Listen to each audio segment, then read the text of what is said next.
in terms of the business skill component, they work really hard. They get this entrepreneurship book that they study with a business man that comes in prison. And they have quizzes and exercise and so on and so forth.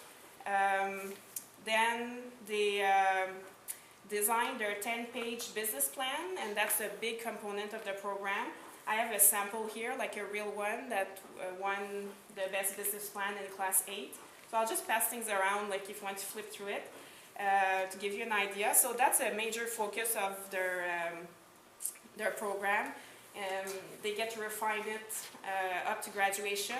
And when they get to graduation, they actually pitch it from 7 to 15 minutes to a panel of 3 executive judges, which ranks them and gives them feedback.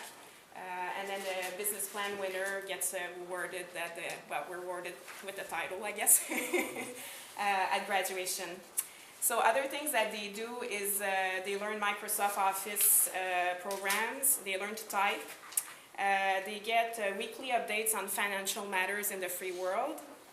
They study business cases like Enron and things like that, what makes a business successful, what makes it a failure. They read literature, 18th century Russian novel, Crime and Punishment. They have group discussion and tough vocabulary to learn. I'm not kidding. Then they have this Associated Press style book, which helps them to actually write properly, journalistic and things like that. After that, they watch a lot of documentaries on history, like Greek, Roman, Chinese, and so on and so forth, to expand their culture. And they get to hear classical music and all kinds of composers and painters. And there's one of them that read the biography when they get to hear the piece, so they can actually expand their horizons. I've never witnessed that, but I'm sure that's pretty special. Then, as I said, they have exercises and quizzes, both on the academic side, the different material that they read. They get to practice with executive volunteers that come in prison. I'll talk about that in a minute. They get to practice their interview skills. They build their resume. And as I said, at the end, they have a business plan, presentations, and competition. So on the life skills side of things, the main thing is that they do character assessments. They do it twice during the course of their 5-month program. And basically, it's all their peers, the ones that they live with in prison, that are in the program, that rank all the other ones according to their strengths and weaknesses. So everybody does it for everybody. And then the results get compiled. And for each inmate that is in the program, they get told what the results are. How many people thought they were arrogant, or how many people thought they were, whatever. And during the course of the results sharing, they pass the mic around to their fellow inmates, who get to tell them with love and concern, because the goal is being constructive and growth, what they think might be things that they need to watch out for, or areas in which they could grow. And I hear that, even themselves talk about it in a very high manner, because they feel it's one of the components that makes them grow the most in the program. And it made me reflect upon how would I react if 80 other people actually told me all my strengths, but especially my weaknesses. I mean, it's even stuff that's good for us, in terms of accountability and making sure that, we keep the course. So then there's also personality type course. So there's a lady who comes in and gives a different a presentation with this book. There's a variety of ones that could be used, of course. Then they have a personal finance course where they learn basic budgeting and getting out of debt. They use this curriculum with a 13-week video. Then they have group discussion. They do their own budgets, so they walk away with their budget in hand. So just building into those kinds of skills. Then they have an optional small group study on which is called Quest for Authentic Manhood. So basically it's kind of dealing with your past. They can attend if they want, it's optional. Then they get lectures on all of the 10 driving values by different speakers that come in. They get case studies on real life situations of past graduates that actually were confronted with different situations when they got out of prison, and then they ask them inside, what would you have done? And then it's a cause for discussion. Then they have different presenters that will come in and talk about different life topics like fatherhood, drug abuse, marriage, dating, purity, respect for authority, spirituality, accountability. Anyways, all kinds of things, communication, forgiveness, decision making, and the list goes on. And again, like one of the books they get to read is Ethics for the Real World, Creating a Personal Code to Guide Decisions in Work and Life. It's a Harvard-produced book. And for etiquette purposes, they get to read Socially Smart in 60 Seconds. So it's, you know, it's a variety of things. And then at the end, as I said, there's Mr. PP, that's crowned. One of the distinctive traits of this program is the aspect of decriminalization. Because they're used to being tough, having a shell, and you cannot grow if you don't get rid of this, because you need to access the heart. And there's different techniques, or I won't call it techniques, but things that Catherine really came to her as ways to get to them in terms of like breaking the shells. They're given sweet names by their fellow inmates, so it can go from anything from Maybelline to Sara Lee to Cookie, and usually they have tough names in prison, so even that is quite a drastic change for them, and they actually have to act it, like, so Maybelline is Maybelline, and they actually have to do it, own it, because otherwise the other ones will say, oh man, that means you didn't do it properly, like do it, you know, well. But it's quite impressive to see those tough, tattooed guys who actually, Maybelline, or whatever the other ones are. They get to wear funny hats when we go to meet them, as you can see. They are asked to do dance solos and dance choreographies. That's also very impressive. They get to sing.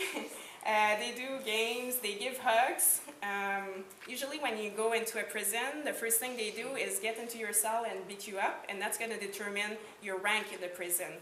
And that's how it works in all the prisons. That's what I'm told, and there anyway. And they are all surprised when they get to the Cleveland unit that the guys actually come in and hug them, and they're like, what's going on? They help each other out. They need to become a family they're actually brothers, because they need each other to survive in the program, because it's tough. So imagine like black and white and Hispanic and so on, which might not otherwise really interact, coming together, like that's quite something.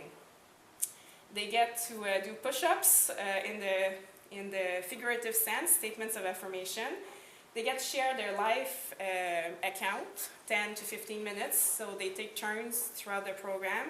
And there's sweet time, so basically sharing amongst themselves and with us, the executives, you know, what PP has been for them or how they were touched by something and things of that nature. They're also asked to do personal journaling, and they send us thank you card when you go in prison. Then the discipline side, I mean, they're expected to live like according to very high standards, like, so there's the different levels of discipline in the program. So there's homework for low academic performance. So for example, if you don't get the passing grade on a chapter of the business book, you get to copy that chapter in its entirety. So that way it's going to stick with you later. And that's just one example. And sometimes you have to do it more than one time. Then you get push-ups, like now I'm talking about physical push-ups. If you swear, like this executive last time swore, and he got to do the 50 push-ups in front of all of us. But that applies to the inmates as well. Then you can be put on probation for violations, certain violations, and ultimately can be separated or removed from the program, both for academic reasons or for character weaknesses. Of course, they get warnings, but still. And if you're separated and you're a graduate, you're permanently separated, so they are serious about this. There's 9 opportunities for volunteers to come into prison in the 5-month program. There's a kickoff event. That's the one that I went to at the end of July, because coincidentally, when I heard about it at the beginning of July, I was already scheduled, coincidentally, to go 3 weeks after to Houston for independent reason for the first time in my life, and it so worked out that I was able to go to the kickoff event. I then went to the etiquette night, where they actually have a nice dinner, as nice as can be in prison, with plastic forks and so on, but still. And where they have to interact properly with women, and just as though they were doing business client meetings or interaction over a meal. They get rated, we do a game, and so on and so forth. And I also went to employment night, which is basically when the executives come in and have the inmates practice their interview skills. So they do mock interviews, and then they get feedback on how they can improve, how they can answer, you know, what about your criminal record and your lack of work experience, and they can turn it into something positive. And then finally, you get to go to the business plan competition, which is in December, and graduation. There's a family liaison service, so many of those family members have been disconnected from them, because oftentimes it's against the family that things have happened, so the links are not necessarily the greatest. And those people in PP that deal with the family actually give updates about how the guys are doing, and they're invited to come at the graduation. If they don't have enough financial means, they get family sponsorships, so they actually can attend, because most of the families actually live in poverty. Then I'm going to talk about outside prison at this point. So there's all kinds of reentry services. The reality is they get out of prison with their clothes on, $50, and a one-way ticket to go back to where they were arrested, and that's it. They don't even have ID, which makes it impossible to cash a check. So you see the situation, and they're told, you know, don't go back and do bad things. So the idea is that Catherine Rohr thought, like, we'll try to give services to give them no excuse to go back to their old gangs or their old environments. So going all the things from meeting them at the prison gate, if nobody is there to meet them, to the transitional homes like this one. They can go there, it's optional for the first year or less. Then they get a re-entry care package, so the basic, you know, toothpaste, toothbrush, and sheets and so on that they leave the prison with. They get assistance in getting their ID and job placements. They get activities that they do together. That was in September, where they meet and they just, all the brothers, they call themselves, meet just for fun and also for accountability. Then there's also different services to help them get jobs. This is Jose, one of the men that I met. He had been in prison for 34 years, and within five weeks, he had a job. And he got released in the beginning of August, and since then has had 2 promotions at work. It just gives you a general idea. And also I mentioned the business development. That's for those who want to start their small business. It's not required, but just for those that want to, there's different services available. Entrepreneurship School, so they have a connection with the University of Houston and University of Dallas, and they have professors that teach them even more business skills and so on.